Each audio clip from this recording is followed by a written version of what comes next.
untuk kita kembangkan menjadi lokomotif untuk pengembangan pariwisata.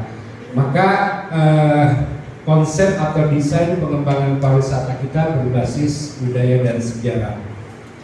Nah, Bapak Ibu sekalian, di Kota Cirebon ini terdiri dari 5 kecamatan, ada 22 kelurahan dengan jumlah penduduk sekitar 360.000 orang, sehingga anggota DPRD kita hanya 35, Pak, ya, karena dengan jumlah penduduk yang tidak lebih dari 400 ribu. Kami juga perlu sampaikan bahwa secara struktur Dinas Kebudayaan dan Pariwisata Kota Cirebon masuk ke tipologinya C, karena hanya ada 1 kepala dinas, 1 sekretaris, 2 kepala bidang, dan 2 UPT. UPT-nya ada UPT pengembangan kesenian dan UPT PIBP atau Pelayanan Informasi Budaya dan Pariwisata 1,7 triliun, dan alhamdulillah kontribusi dari sektor pariwisata khususnya dari pajak daerah hampir menyentuh 46%, Pak. Gitu. Jadi memang sektor pajak hotel, restoran, dan hiburan menjadi salah satu unggulan. Nah, ini dengan turunnya Impres 1 2025 ini juga menjadi sebuah tantangan tersendiri, Pak. Makanya ada perubahan konsep yang signifikan di Kota Cirebon, karena kami mendapatkan laporan di bulan pertama dan kedua dari teman-teman GM beberapa hotel itu secara signifikan terjadi penurunan angka hunian. Mungkin karena Cirebon ini secara geografis dekat dengan pusat pemerintahan provinsi, dekat juga dengan DKI Jakarta, sehingga dulu kegiatan kementerian maupun provinsi banyak dilaksanakan di Kota Cirebon. Nah, Januari ini turun drastis, Pak, karena memang efisiensi. Maka kami berpikir bahwa strategi sekarang kita rubah. Mungkin ya tadi rujukan kami adalah Jogja, bagaimana event-event yang akan kita lakukan, kita upgrade setidaknya berlevel nasional, atau mungkin kita bisa juga bikin event-event internasional. Yang kedua, strategi kami adalah bagaimana membuka ruang-ruang publik baru untuk kita jadikan semacam aktivitas budaya. Sehingga tahun ini kami ada 4 ruang publik yang kita upgrade menjadi zona kreatif. Ada di wilayah keraton, ada di wilayah ruang publik yang lain. Baik, itu sebagai highlight saja Bapak Ibu, dan sikan antara Jogja dengan Cirebon. Banyak sebetulnya catatan itu, tapi untuk yang Garmini ini, Masjid Garmini ini kami juga agak excited gitu. Mungkin nanti kami juga bisa digambarkan seperti apa nanti goals yang akan Bapak Ibu hasilkan dari kegiatan ini. Ini untuk memperkuat barangkali kolaborasi kerjasama kita antara Cirebon dengan Jogja. Mungkin sebagai pengantar Bapak Ibu sekalian, kegiatan dalam kerangka atau dalam tema napak tilas perjuangan dan penguatan nilai-nilai kebangsaan. Cirebon dipilih karena memang punya nilai historis yang sangat kuat dalam rangka perkuatan nilai-nilai kebangsaan kita. Kenapa nilai-nilai kebangsaan ini penting terus kita pertahankan, kita jaga, kita perjuangkan, karena memang itu adalah fondasi kita hidup bersama sebagai bangsa.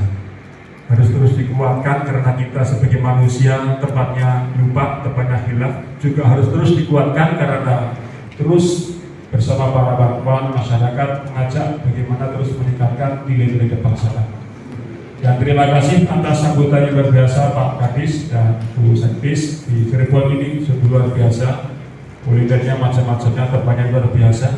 Dan apabila kami dalam menyampaikan dalam sowan silaturahim ini banyak hal yang kurang pas, kurang berkenan, kami mohon maaf. Itu bukti bahwa kita punya ikatan histori yang sangat kuat dan perlu kita gali dalam rangka penguatan nilai-nilai kebangsaan. Nanti perkenalan maksud dan tujuan detailnya yang disampaikan oleh Pak Ketua Komisi A, karena rombongannya sangat banyak. Aspek belajar sejarah. Jadi tanpa mempelajari sejarah, tanpa mengerti sejarah, rasanya sulit untuk bisa memahami Pancasila secara utuh. Maka sebelum kami ke Cirebon, kami sebelumnya pernah mampir ke Cirebon, tapi tujuannya ke Linggajati.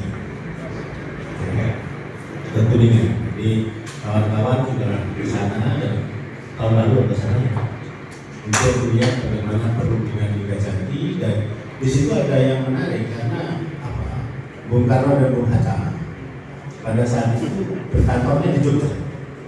Pada saat Ibu Kota pindah dari Jakarta ke Jogja, dan Bung Karno naik kereta dari Jogja ke Cirebon, kemudian ke Linggajati, sempat transit di rumah Bupati Kuningan. Dan kemarin kita juga ke ruangannya untuk melihat dari dekat bagaimana berdirinya Masjid Syuhada yang di Kota Baru. Nah, di Cirebon, dalam literasi yang kita pelajari di Masjid Sunan Gunung Jati yang disebut dengan ini, karena itu hibah dari keluarga Ibu Hajah Garmin. Jadi itu hibah yang kemudian namanya diberikan secara khusus oleh Bung Karno. Nah, saya matur nuwun Pak Satori, terima kasih yang hari ini dihadirkan khusus untuk Dinas Kebudayaan sehingga kita bisa berbagi pengalaman dari itu. Nah, ini usaha sangat menarik. Tidak semata-mata soal itu, tapi juga Bung Karno menginisiasi katedral di Jakarta, juga beberapa tempat yang lain. Dan kita paham bahwa mempelajari sejarah ini menarik, tapi sekaligus semakin kita gali, semakin banyak yang kemudian harus kita gali. Tadi kami sambil makan dan bapak-bapak yang tidak menggunakan saya sebut satu persatu yang mungkin karena waktunya. Pertama, kita memanjatkan puja dan puji syukur kehadirat Allah Subhanahu wa Ta'ala bahwa kesempatan ini kamu dari Jogja, dari Komisi 1 mungkin akan yang bersilaturahmi di Kota Cirebon,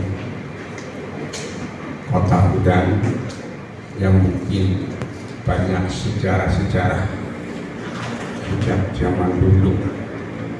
Saya juga sebenarnya bukan asli orang sini bagus. Saya asli orang Brebes, orang Jawa Tengah. Jadi saya akan menceritakan kronologi saya sebagai DKM. Kalau saya Dewan Kemakmuran Masjid, kalau Pak Dewan yang sebenarnya. Jadi pada tahun 2000 setelah COVID ini bagus.